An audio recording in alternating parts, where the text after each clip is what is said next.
All right, everyone, welcome to this quick preview as to the updates on the Googe Memorial Chapel and Columbarium.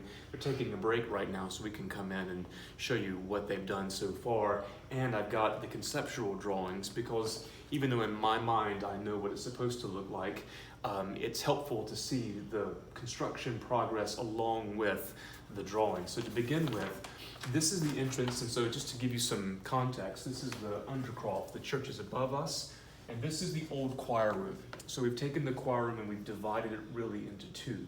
On the other side, the choir room is now across the hall and a room of the same size. So on the right side is going to be a new room for acolytes and choristers and limbs to vest.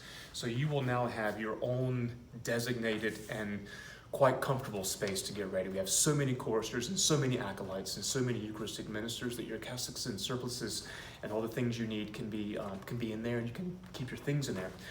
When we come down the hallway, this is going to be the door. Okay, so that's on the inside. The outside door will be this wonderful custom wood door with the Latin resurrexit for resurrection, because this is the place where people will be in repose. This is where the cremains will be.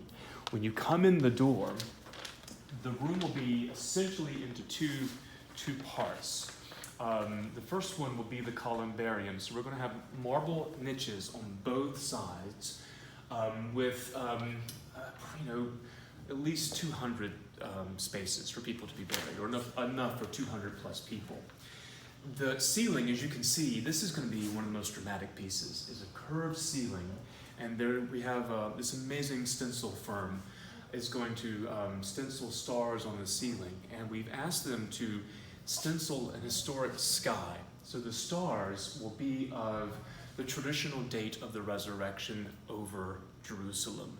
So when we come in, we can now, thanks to modern technology, go and see what the sky would have looked like over Jerusalem on the traditional date of the resurrection. So how powerful will that be, where people are waiting for the resurrection of the body to be in a place that reminds us of the resurrection of our Lord, the first fruits of the resurrection. So in the conceptual drawings, you can see these are the marble niches for the cremains, and then the rounded ceiling where we'll have the stars for the skyline. The floor, this is the floor, is going to be this wonderful marble tile that will be of the same substance as the sanctuary up above. So there's going to be symmetry between the Googe Chapel and the sanctuary. So this part, just to show you, this is the door we came in, and this is looking straight to this part here. And the brick is going to be all removed, and there'll be an entrance into the chapel proper. So the remains will be buried here, interred here, and this will be the chapel with the altar and a window looking out. Again, with the same color marble, and I'll show it to you once we get closer to the sunlight, because there's no lights in here right now. And this is the new extension, and the footers, the concrete footers, were poured yesterday for that. Let's see what else we got here. On the back side of the door, this is what I've erroneously showed you to begin with. Looking out to the door, this will be the back side of the door with a wonderful stencil work. So we're coming in now through to the end of this space, and this is an example of we have some samples of the marble tile of just basically kind of a reddish green. I'm using non-technical terms here, kind of a beige and white. The colors are supposed to remind us of the floor of heaven in the New Jerusalem that we see in Revelation. So these are not just arbitrary colors, they're chosen for a reason, so that when we come into the sanctuary in the church and sanctuary here, we're reminded of the floors of heaven. And again, a place where people are awaiting the resurrection of the body as a foretaste of that heavenly experience. So every detail is chosen with a theological purpose, and not just simply because a committee likes these colors. Now, if you can come and see where, let me get out of the way. This is what was done yesterday. So it's hard to figure out size until walls come up.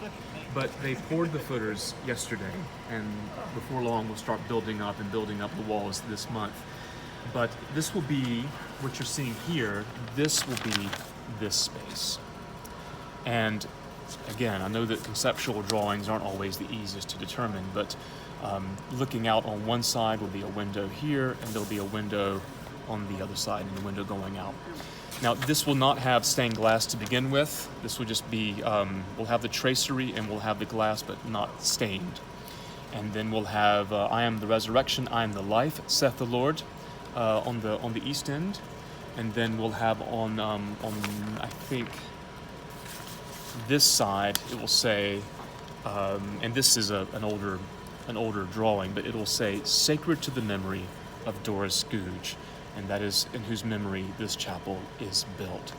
Look at the flooring. And so to imagine looking here, I'm sorry, I'm not a very good Vanna White, looking at the footers that have been poured and the outline of the space, along with what is to be, and you can get a wonderful idea. And then think about how, as you look out the stained glass window, the window going out, now you're looking also out into the cemetery for Arimathea. I mean, it's going to be absolutely amazing and beautiful. And so this constitutes the new construction of the project, and the second floor of this. So this is going to go two floors. The second floor will be another vesting room for the clergy. So the sacristy will be enhanced, the old sacristy enhanced with custom cabinets for our wonderful altar guild, and then all of my stuff can get out of there. And then we'll go upstairs. In the room where I used to vest, that's now going to be another children's classroom with a bathroom and the whole bit. So it works out wonderfully. And so now you can peer into here. I don't know how the lighting is. Again, we don't have the powers off. But this will be the room for the acolytes, the choristers, and the lay acoustic ministers and other things. So finally, you have a designated space to get ready and to prayerfully prepare for worship. So that's the update for this Googe Memorial Chapel and Columbarium. Going to be a magnificent space. I can't wait for you to see. When we come back, this is where most likely morning prayer and evening prayer will take place, and the daily mass. We'll alternate, I'm sure, between our altars, but this will be a place that will be a sacred space that is saturated in prayer on a daily basis.